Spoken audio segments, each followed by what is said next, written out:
Hi everyone, welcome back. Today we're going to be doing a bit of a summer garden update and show you what we're growing in all 6 of the growing domes that we have on site and how we're using the space. I'm going to start by explaining what we have going on outside of our 15-foot growing dome. Here we have 3 different varieties of potatoes. These potatoes came from our local extension office, so they are well adapted for our climate.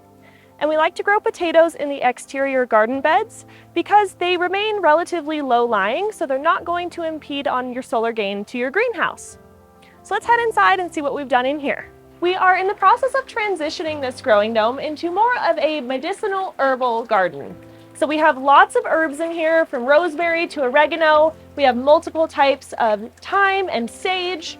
And we've also worked in marigolds, we have some lettuces, and we also have some carrots that we've direct sowed. Marigolds are one of our favorite trap crops, which means that they will attract the aphids to them and away from your other plants.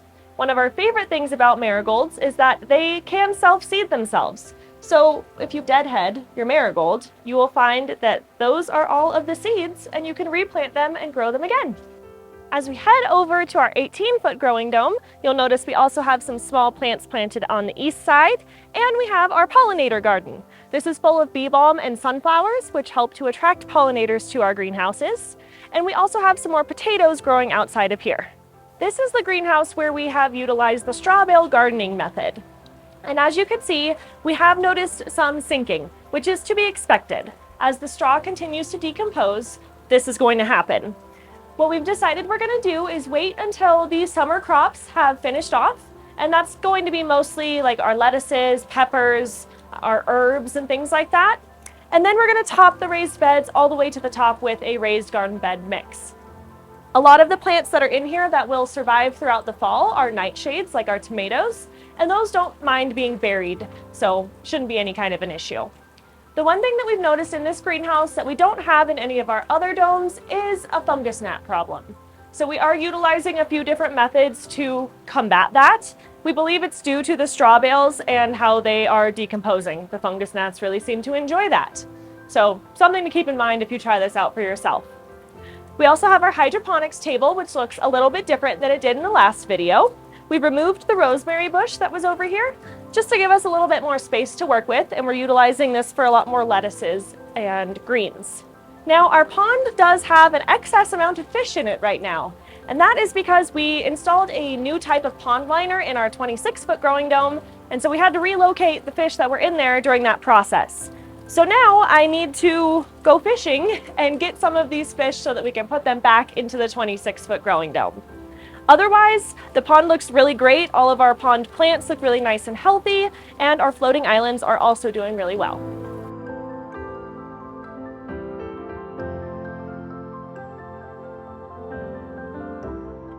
I managed to catch 2 fish, not as many as I was hoping, but we'll try again later. I am going to go ahead and put these into the 26-foot growing dome and add a little bit of that pond water to this bucket so they can acclimate a little bit. And while they're doing that, we'll go look at the 22. This is our first summer season in our 22-foot growing dome. We have lots of summer crops in here. We've got cucumbers, beans, eggplants, there's tomatoes. We also have a rhubarb. We're doing a test to see how well it does in the dome versus outside, so stay tuned for that. And we have our lovely fig tree. This fig is actually the original fig from our first 22-foot growing dome. And it had survived the winter, and it is now starting to produce lots of new leaves. And we actually have some baby figs, so hopefully we'll be enjoying those this fall. We have some Brussels sprouts over here, which are doing great. They are ginormous. And we have a few different types of trellises that we're using for our beans. So this is a bamboo style trellis tied together at the top with a little piece of twine. This is a great inexpensive option. And you can also utilize a metal trellis like we have back here. Before we head over to the 26 to get those fish in the pond and talk about what we're doing in there, it's time for a little snack break. Behind our salvia here is a little strawberry plant, and I see quite a few little berries that are ready to be eaten.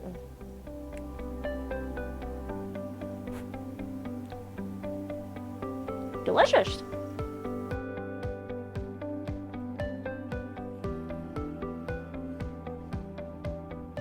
So here in our 26, our fig tree is doing really well. We have lots of new growth. It took really well to the pruning that we did earlier this spring, and we are continuing to prune it so that we don't impede the growth of the plants below. We have relocated the 3 guavas that were in this central bed into the 33-foot growing dome, which we'll see in a second, along with the avocado. We also have lots of heat-loving crops along our southern wall, so lots of tomatoes, we have a few herbs, we've got beans, and then we also have our pond and our fish. And this beautiful dahlia. She's so pretty. She's got lots of new buds. Anyways, okay, our fishies. I have put some of the water from this pond into the bucket, which had the water from the other pond, and now we're just going to add them in.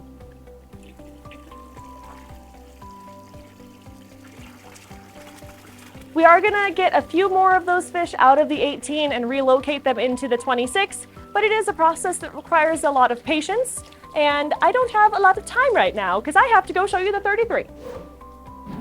Welcome to the brand new 33-foot growing dome here at Growing Spaces. We've incorporated some old plants. You may remember these grapes from our original 33.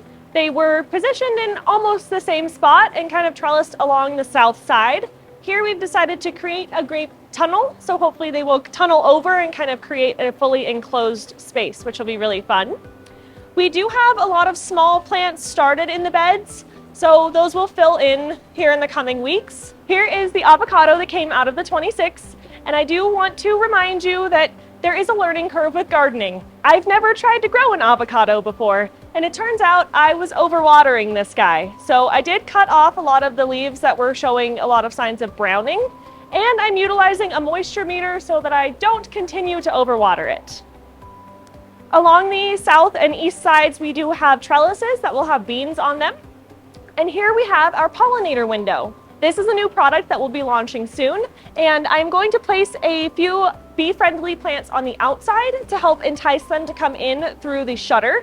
And then I'll also have some flowers planted here, again, to entice them in so that they'll travel throughout the greenhouse. Here on the west side, we have our 3 guavas that came out of the 26-foot growing dome, along with a few companion plants that work well with them. And Jackson is actually working on finishing off the top caps of the raised garden beds so that they'll be nice and comfortable to sit on and work in. And we'll be staining those to match the rest of the garden beds. This section of the perimeter growing dome beds in our 33-foot growing dome are designed and manufactured by Backyard Boxes.